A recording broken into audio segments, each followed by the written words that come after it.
Assalamualaikum warahmatullahi wabarakatuh. Salam sejahtera untuk kawan baik Nur Iswan Channel. Salam menjernihkan pikiran dan menebar kebaikan. Kali ini kita dreams come true, ya kan? Pucuk dicinta ulam tiba. Karena saya sering lihat tulisannya di media massa itu.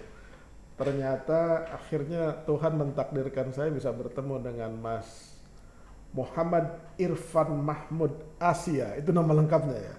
Selamat datang Mas Irfan.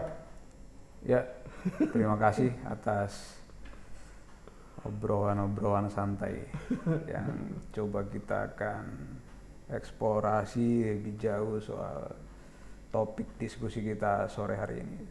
Sekali lagi terima kasih atas ajakan kolaborasinya, Pak. Jangan manggil Pak loh, manggil Bang aja dan ngobrol santai aja. Iya. Mas Irfan. Mas Irfan ini kawan baik semua itu Direktur Eksekutif Pusat Pengkajian Agraria dan Sumber Daya Alam. Ya, itu kalau kita sering baca koran, itu tulisannya udah malang melintang di berbagai media massa tuh.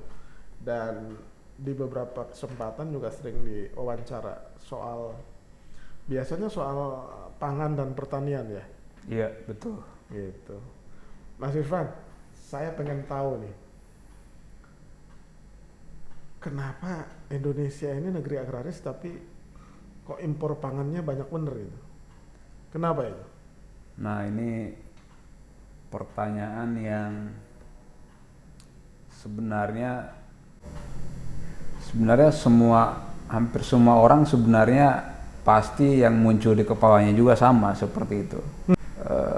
Kenapa misalnya pertanian kita khususnya pangan dengan segala potensi yang kita miliki itu sampai detik ini kita masih terus misalnya melakukan impor. Kalau kita klasifikasi atau kita klasterkan sebenarnya setidaknya ada empat variabel atau tepatnya empat faktor lah yang membuat kenapa kita masih terus melakukan impor pangan. Yang pertama, kalau kita lihat ya 3-4 tahun terakhir memang produksi kita itu mengalami tren penurunan. Oke.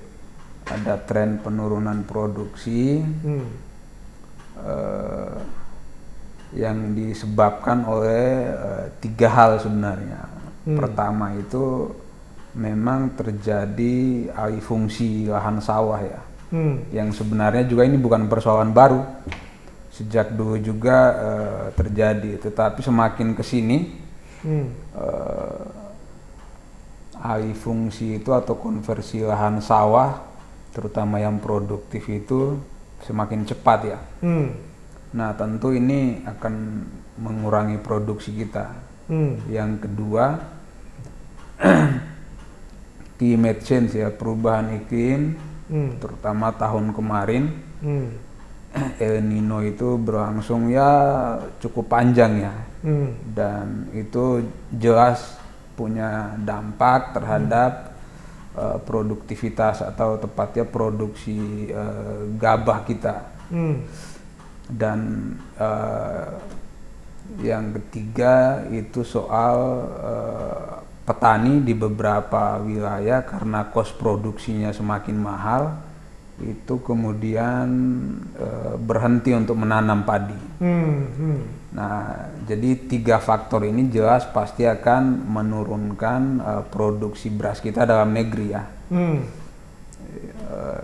Itu yang faktor pertama. Faktor kedua memang, dan ini menjadi wacana atau perdebatan sudah sekian lama ya, soal kepemilikan lahan petani kita memang yang kecil.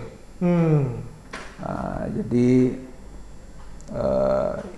sebagai pengingat aja sebenarnya, rata-rata petani kita itu mengelola lahan tidak sampai 1 hektar. 0,5, 0,53, bahkan di Jawa sendiri itu bisa 0,3.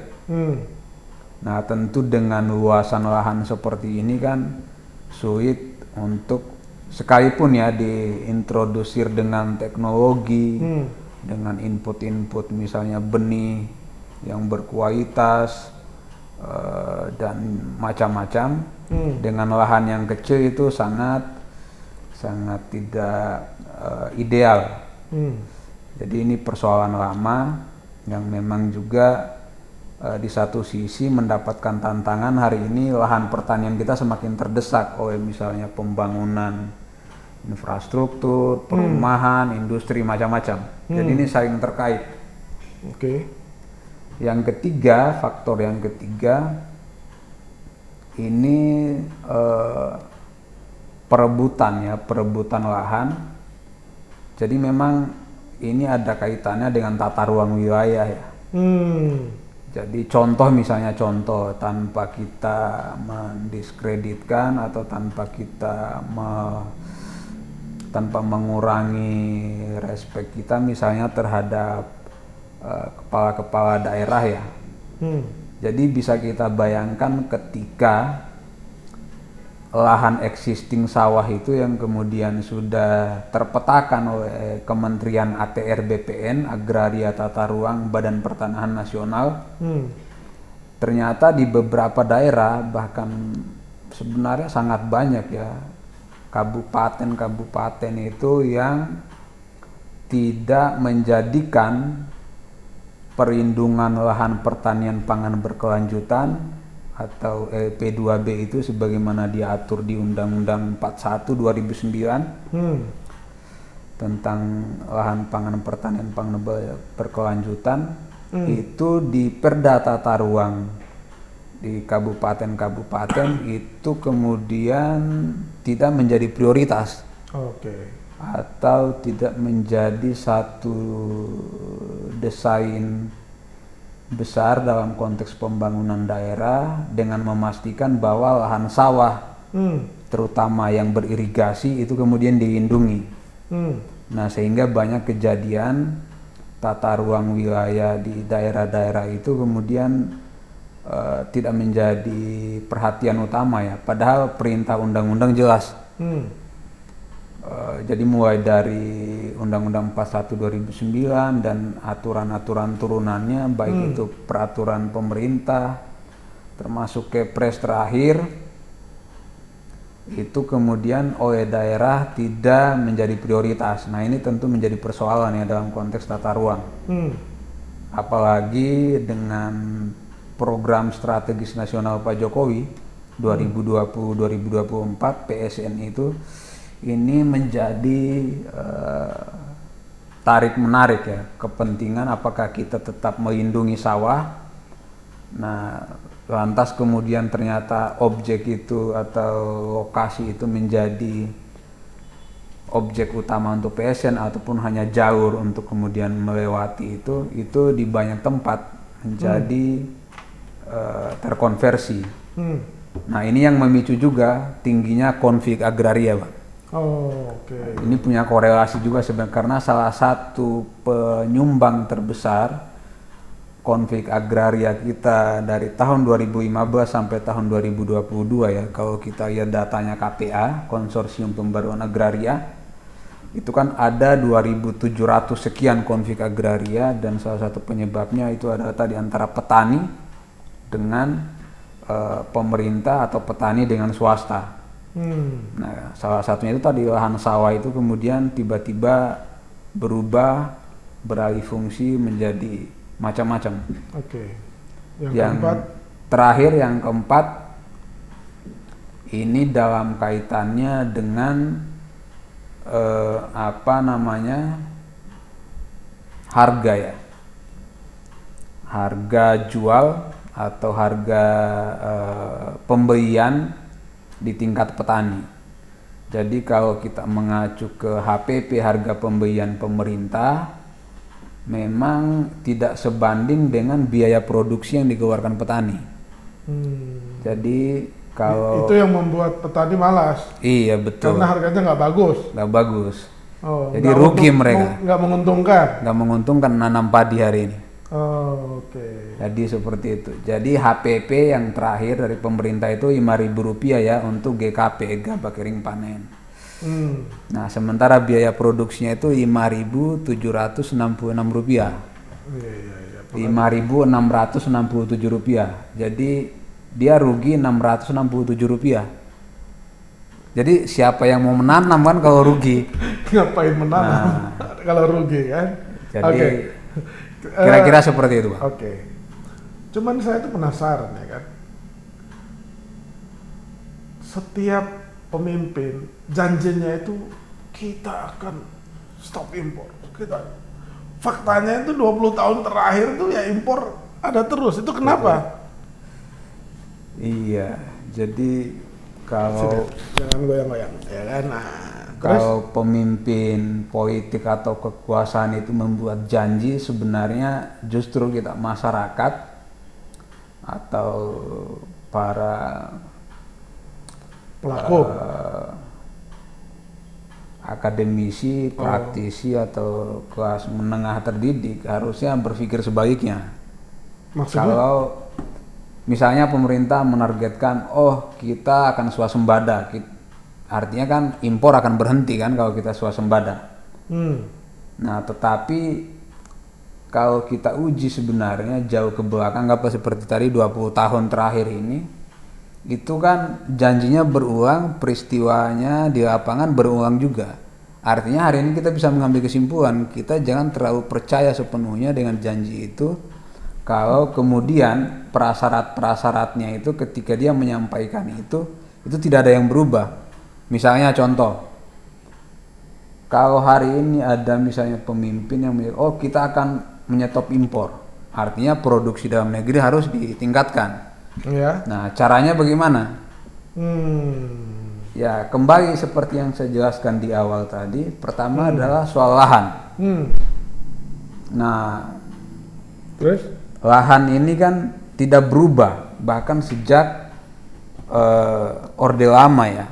Itu yang menyebabkan sebenarnya kalau kita kembali ke belakang, flashback, Soekarno itu tahu betul sebenarnya waktu itu kita tidak akan mungkin menjadi produsen beras misalnya atau berswasembada atau dalam konteks kedaulatan pangan itu akan tercapai kalau petani kita itu tidak mengelola lahan minimum 2 hektar. Nah, itulah yang diatur sebenarnya di klausul pasal 17 UU PA itu, yang kemudian ditindaklanjuti dengan Perpu tahun yang sama juga, tahun 60, bahwa petani itu harus minimal mengelola lahan 2 hektar untuk dia bisa mencukupi kebutuhan keluarganya dan bisa kita berswasembada. Faktanya zamannya Pak Harto itu kan pernah swasembada beras itu? Iya, pernah.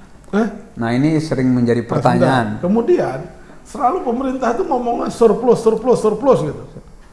Tahun ini aja berapa mau impor? 3 juta ton? Tahun 2024 ini 2 juta ton. 2 juta. Tahun kemarin kita 3,5 juta ton. Nah, itu kan faktanya gitu loh. Apakah pemerintahnya kurang serius atau bagaimana? Ya, jawabannya kurang serius.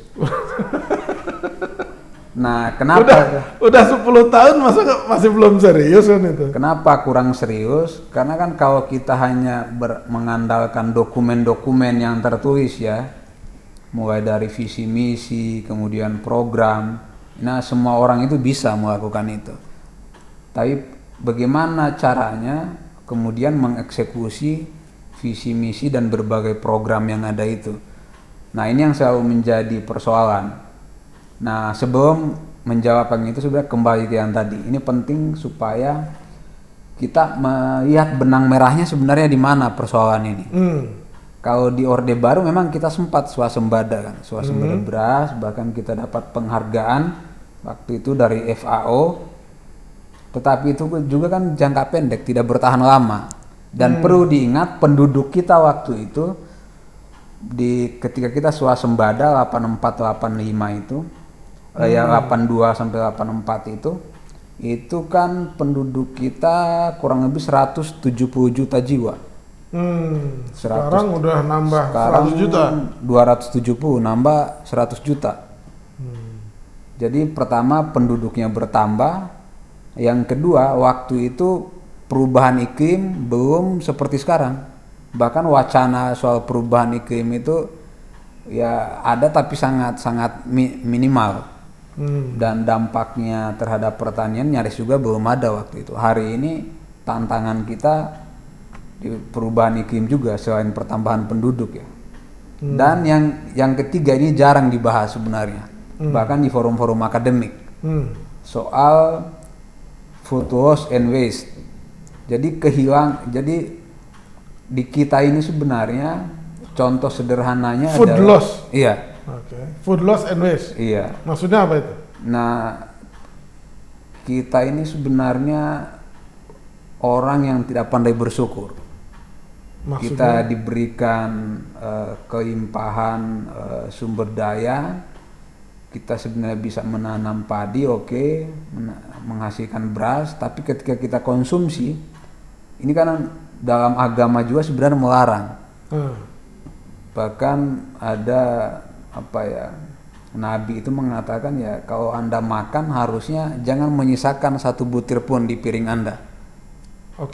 Nah hari ini kita kan ketika makan, apakah itu sarapan, makan siang atau makan malam, kita ngambil nasinya itu banyak tapi kita tidak habiskan. Itu terbuang kan? Iya. Terbuang, kerugiannya dua. Dari sisi ekonomi, kalau kita lihat perhitungannya Bappenas nilainya itu fantastis, puluhan triliun per tahun. Food waste itu? Iya betul. Masa sih? Itu dari sisi ekonomi. Yang kedua, ternyata ini punya kontribusi terhadap percepatan gas rumah kaca. Jadi sisa-sisa makanan yang kita buang itu kan mengandung bahan saya lupa nama bahannya apa. Nah itu yang kemudian berkontribusi terhadap percepatan. Dan memang 2 tahun terakhir isu soal ini itu mulai banyak dibicarakan. Nah sekarang kembali ke pertanyaan intinya tadi, kenapa sih kita janji-janji yang bagus, dokumen-dokumen yang luar biasa itu kemudian tidak konkret di lapangan? Ya. Kenapa? Kan punya Kementerian Pertanian, punya, sudah banyak lah, punya presiden, betul. Kayak nggak jalan. Pertama sebenarnya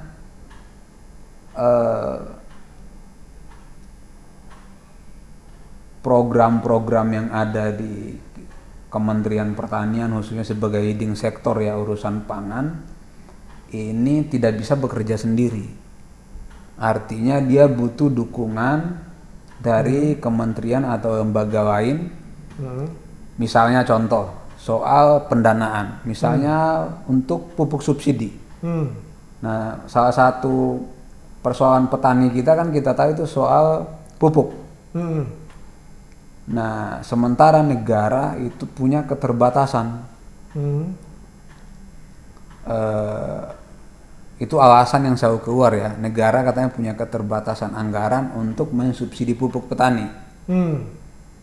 Nah, sehingga yang terjadi adalah petani kesulitan mendapatkan pupuk. Kalau dia kesulitan, pemupukannya telat, yang harusnya umur sekian harus dipupuk, pupuk tidak ada.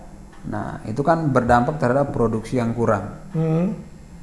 Nah, sehingga kalau kita punya komitmen untuk swasembada sebenarnya maka alokasi anggaran dari negara dalam APBN untuk pupuk, yang lain-lainnya juga untuk alsintan, untuk kemudian penyuluh, untuk benih, itu harus punya alokasi yang besar.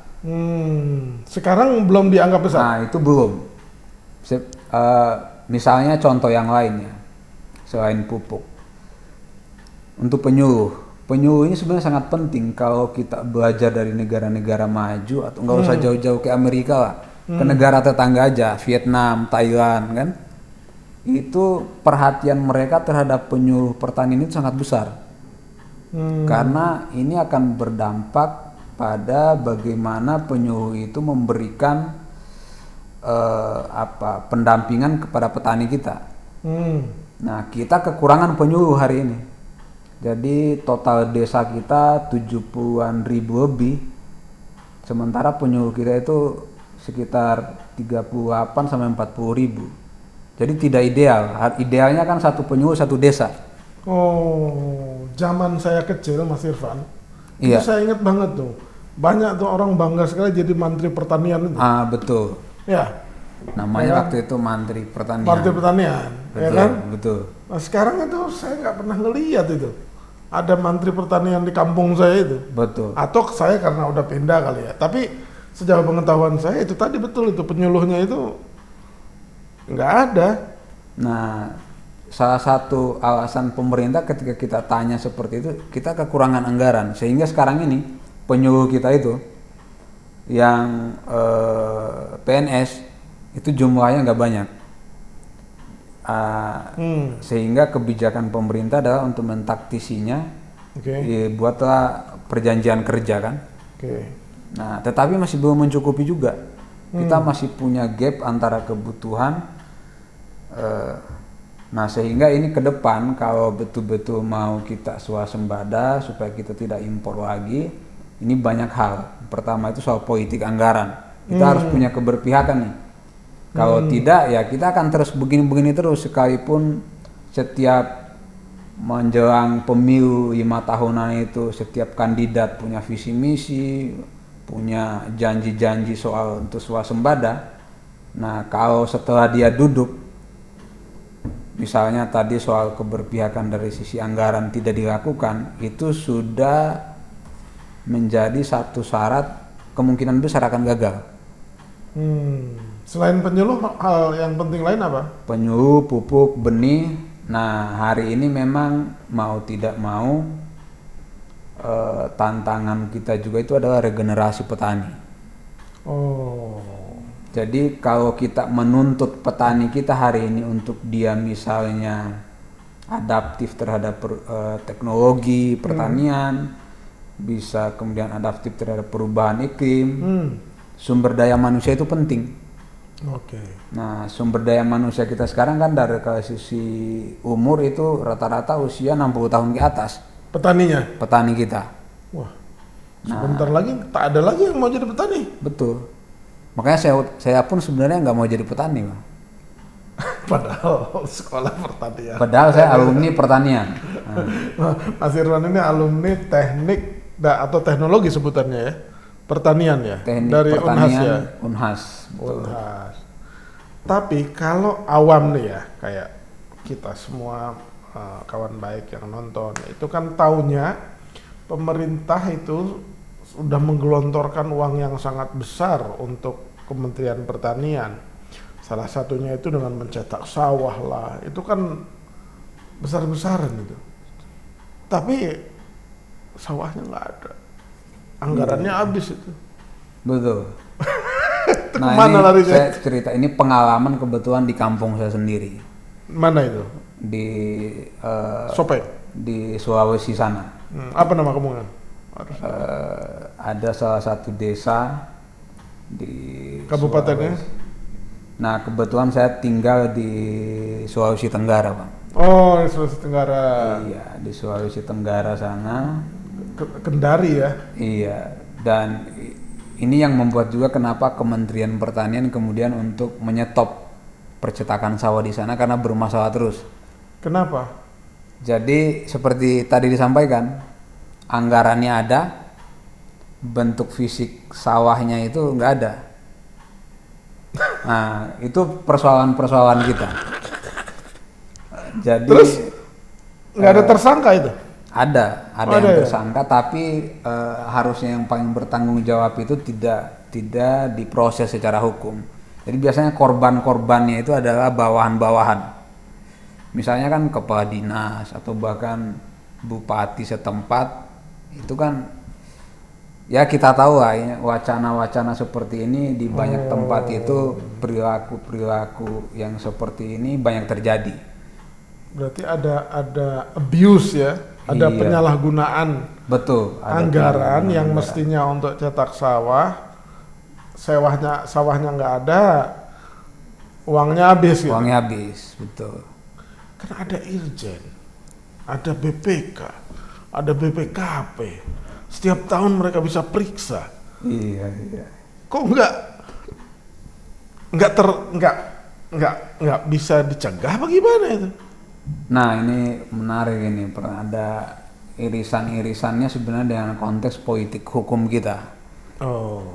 Jadi memang di banyak kejadian, di banyak tempat, memang harus diakui ya, di pemerintahan Pak Jokowi ini anggaran untuk Kementan itu memang naik. Itu kita harus fair katakan. Berapa angkanya? Tahu nggak Mas? Setiap tahun? Kalau lupa nggak apa-apa. Saya agak lupa ya detailnya, angka-angkanya. Tapi yang pasti naik lah. Naik. Misalnya kayak pupuk aja kan, itu subsidi pupuk juga kan naik. Tahun ini 2024 itu ada penambahan 14 triliun untuk subsidi pupuk. Angka yang tidak pernah ada di periode-periode sebelumnya. Jadi keberpihakan anggaran sebenarnya sudah cukup besar, meskipun juga masih kurang sebenarnya, tapi oke lah. Ini ada peningkatan. Nah, tetapi memang itu tadi penggunaannya yang banyak bermasalah. Cetak sawah, kemudian pengadaan alsintan, distribusi pupuk subsidi, benih. Jadi banyak persoalan. Anggarannya memang naik, tapi ketika ini kemudian turun ke daerah, ini kemudian mulai mengalami kebocoran. Jadi kebocorannya itu sebenarnya mulai sejak proses ini kemudian disusunnya. Ada banyak cerita lah yang kita dengar, tetapi kalau ditanya ke saya, kita bisa membuktikan itu, tentu saya tidak bisa punya kemampuan untuk membuktikan itu. Tetapi kan kita bisa mengkonfirmasi dari kejadian-kejadian yang kemudian ada yang ditangkap, apakah itu kejaksaan atau kepolisian, itu membuktikan bahwa dugaan kita selama ini sebenarnya itu bukan pepesan kosong. Oke. Cara mencegahnya? Iya, ini mencegah kan memang ada Irjen ya, ada BPK. Tetapi pengalaman saya di lapangan menemukan itu bisa diatur. Ada susah lagi kalau udah bisa diatur. Itu bisa diatur. Misalnya ketika BPK datang, nah itu kan apalagi mendadak ya, itu kan pada kaget semua. Tetapi itu bisa dikompromikan. Saya ini cerita kalau di kampung saya, karena saya tahu persis, dan cerita teman-teman di beberapa daerah. Nah, sehingga kemarin ketika ada kejadian di BPK itu yang mana ini? Yang mengherankan kan? Ada salah satu komisioner atau apa sebutannya di BPK itu, anggota BPK yang punya masalah kan.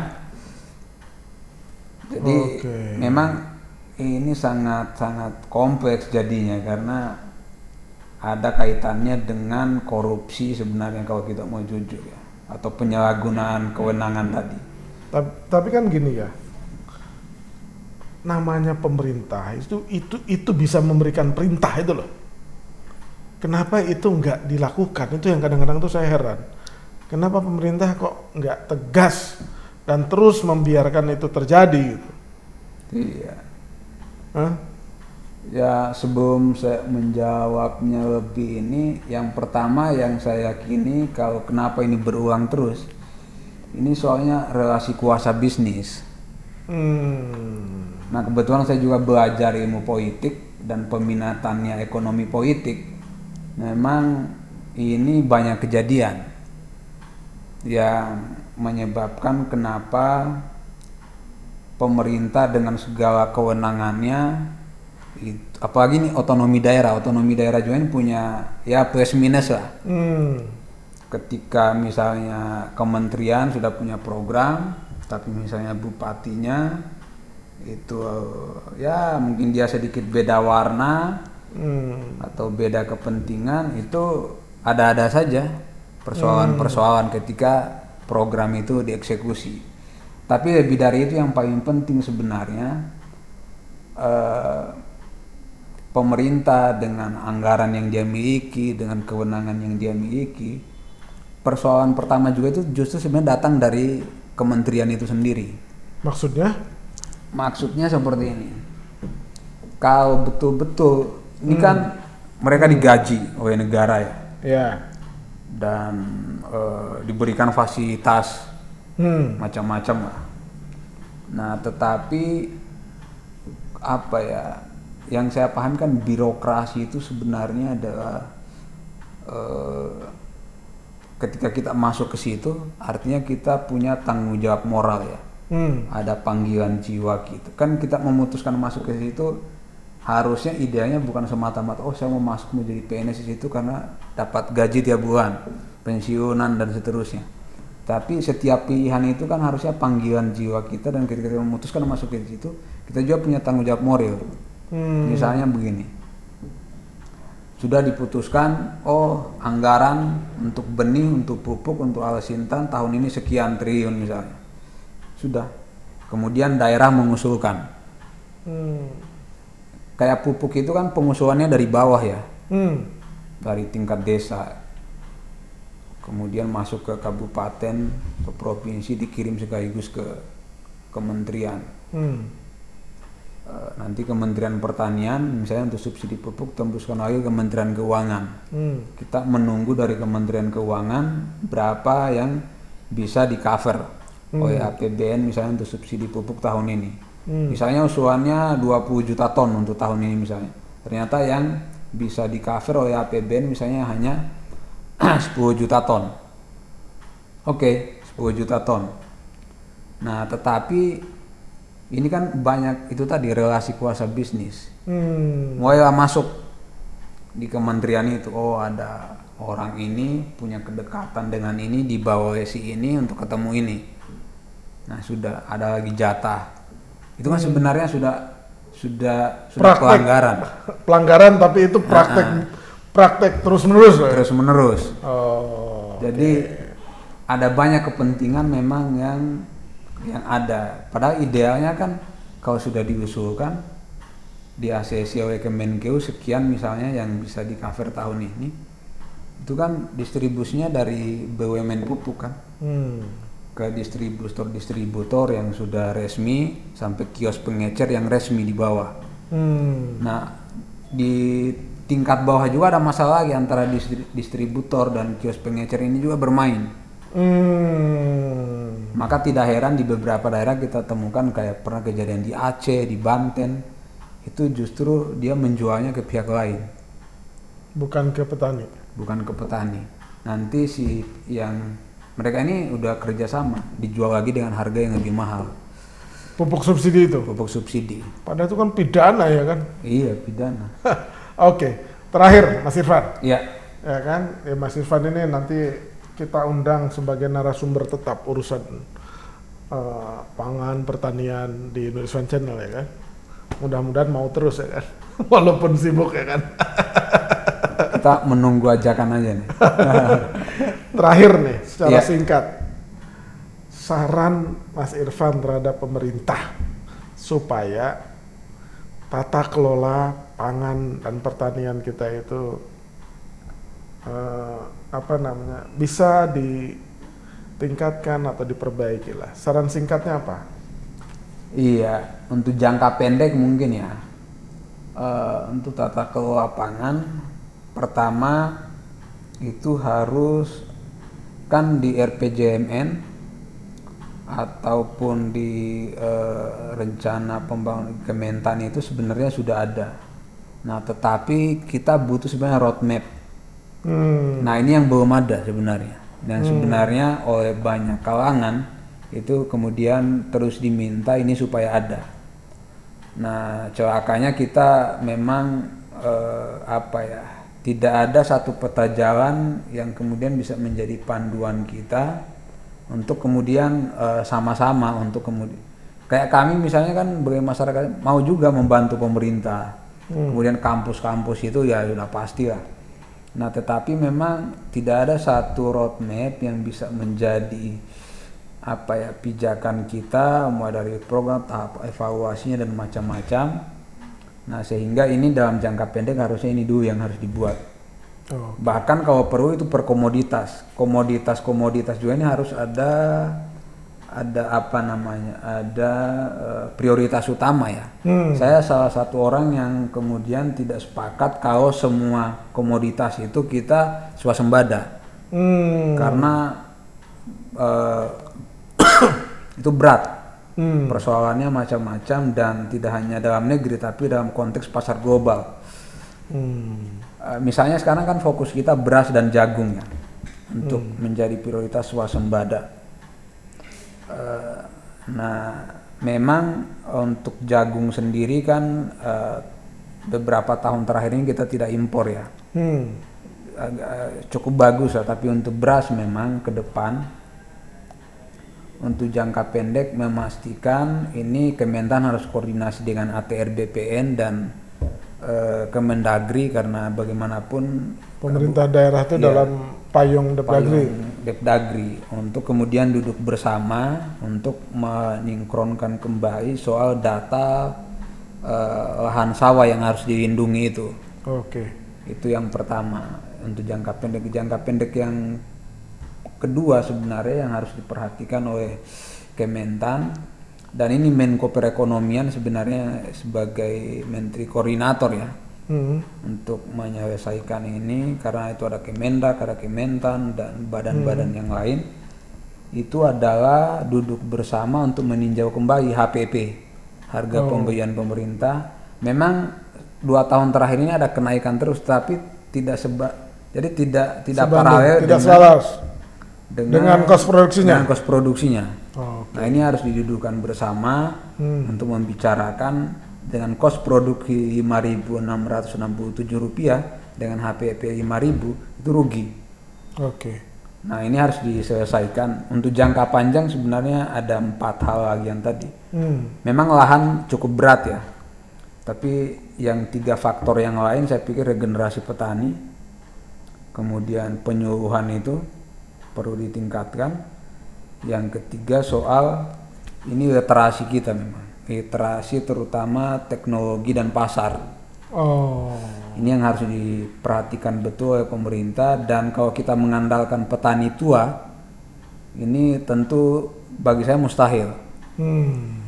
Nah, tetapi ketika anak-anak muda juga ditanya apakah tertarik masuk ke sektor pertanian, mayoritas jawabannya kita bisa lihat dari berbagai studi dan bahkan survei-survei terbaru itu mereka tidak mau masuk ke sektor pertanian karena secara ekonomi memang tidak menjanjikan. Itu sih menurut saya. Mas Irfan, ya kan ada banyak hal yang bisa kita petik dari Mas Irfan. Ya tentu saja kita masih belum puas, kawan baik juga masih belum puas, karena itu nanti kita undang lagi Mas Irfan biar ngobrol lagi. Iya. Kawan baik, terima kasih sekali lagi Mas Irfan. Obrolannya amat sangat bermanfaat untuk pengetahuan kita semua, terutama kawan baik yang nonton Nur Iswan Channel. Terima kasih sekali Mas Irfan. Sama-sama Bang, saya juga ucapkan terima kasih.